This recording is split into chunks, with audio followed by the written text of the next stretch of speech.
Finish up the ultimate field. Intermediate cattle, I believe, is done, and the futurity cattle is getting done. So we might be done before 6 o'clock today. I don't know. There's a lot of runs still to go here in the. So there's 42 is what we have.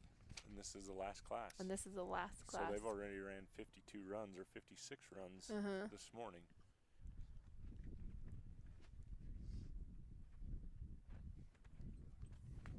Here goes Nancy and Ava. Nancy calls for her sheep.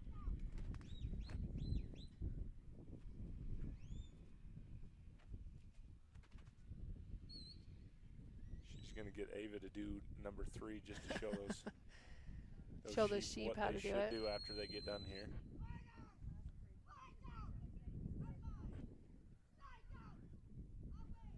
You guys coming in a little flighty right here.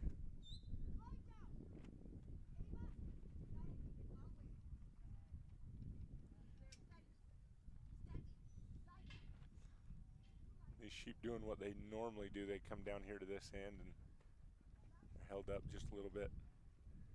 Thing is here is Nancy's going to want to try and slow Ava down just a little bit.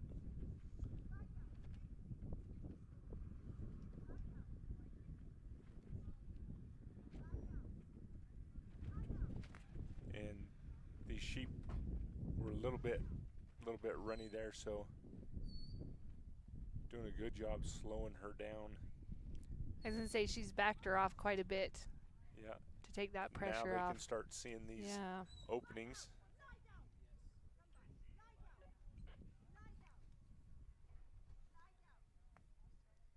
Yeah, good job just letting these sheep move and then gather their wits and not just blow off from here.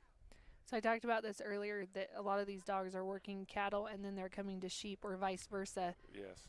And it's a huge deal to know how to run the cattle versus the sheep. Cattle, you can get a little bit closer to them. You can put a lot more pressure on them.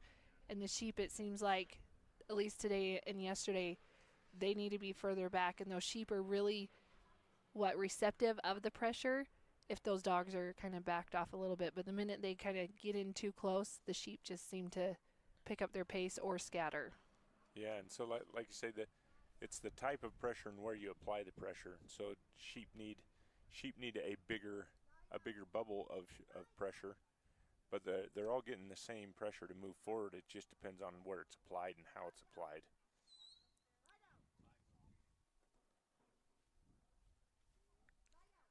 But yes, how the dog's closer and further away, that's all.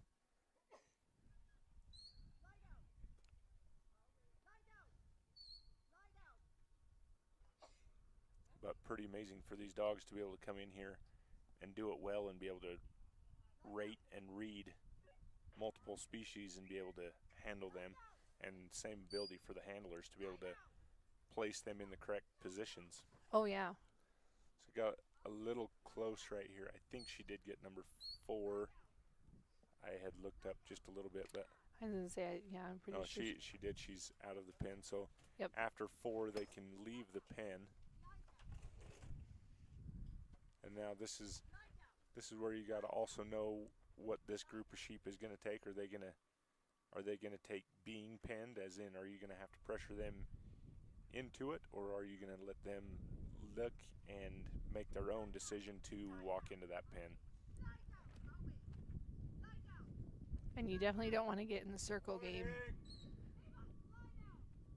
And there's plenty of spaces. So one other thing that happens in this sheep arena is if you look at all these panels, they're all filled with wire fill.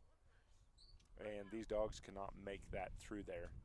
They have to go around every obstacle that is in this. If there's a neck or a wing or anything like that, the dog can't make its planned outrun or its planned movement. So you have to adjust for obstacles also, and these dogs have to watch for those too. Yep, we've had a couple that were very surprised when they went to go under a panel and they could not go under a panel. So whereas versus cattle, where the panels are up on legs and the bars are farther apart, these dogs can even crawl through the bars, but just about getting there.